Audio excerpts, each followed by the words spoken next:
என்ன வேட்டான்னு கேட்டிங்கல்ல, நாங்கள் சினிமா ஷூட்டிங்க்கு வந்திருக்கோம்.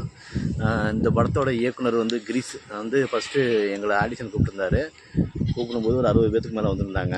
அப்புறம் நாங்களும் ஆடிஷன் அட்டன் பண்ணோம். அட்டன் பண்ணிவிட்டு நாங்கள் சொல்கிறோன்னு சொல்லி அனுப்பிட்டார்.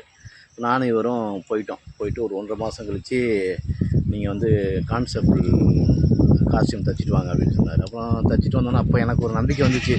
சரி காஸ்டியூம் வந்து தைச்சி வந்த உடனே சரி வாய்ப்பு கிடைக்கணும்னு கொஞ்சம் நம்பிக்கை வந்துச்சு. தைச்சிட்டு நானும் ராஜாவும் வந்து வந்தோடனே பார்த்திங்கன்னா அப்புறம் மறுபடியும் ஒரு ஆடிஷன் பண்ணார். அவர் கொடுத்த டைலாக் வந்து பேசி காமிச்ச உடனே 2 பேரும் ஸ்ட்ரைட் ஆகிட்டோம். ஸ்ட்ரைட் ஆகணுன்னா எனக்கு என்னென்னா வந்து 60 பேருக்கு மேலே வந்தாங்க. நானும் ராஜாவும் ஸ்ட்ரைட் ஆன உடனே சரி நம்ம நல்லா நடிச்சிருக்கோன்னு ஒரு நம்பிக்கை வந்துடுச்சு.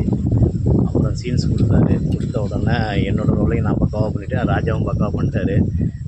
2 ஷெட்யூல் முடிஞ்சு 3ஆவது ஷெட்யூல் வந்திருக்கோம். ஒரு 4 நாள் ஷூட்டிங் போகுது. இப்போ வந்து வேளாங்கண்ணி, வேதாரண்யம், அதுக்கப்புறம் வந்து பூவை தேடி கிராமம் அங்கே தான் இப்போ ஷூட்டிங் போகுது. இப்போ நைட் சீன் போகிறோம். இந்த கேப்பில் இந்த ரீல்ஸ் போடுறோம். படம் நல்லா வந்துக்கிட்டு இருக்குது. முடிஞ்ச உடனே வரும். எல்லாம் பார்த்துட்டு என்ஜாய் பண்ணுங்கள். நாங்கள் வந்து காமெடி ரோல் பண்ணியிருக்கோம். சூப்பராக வந்திருக்கு.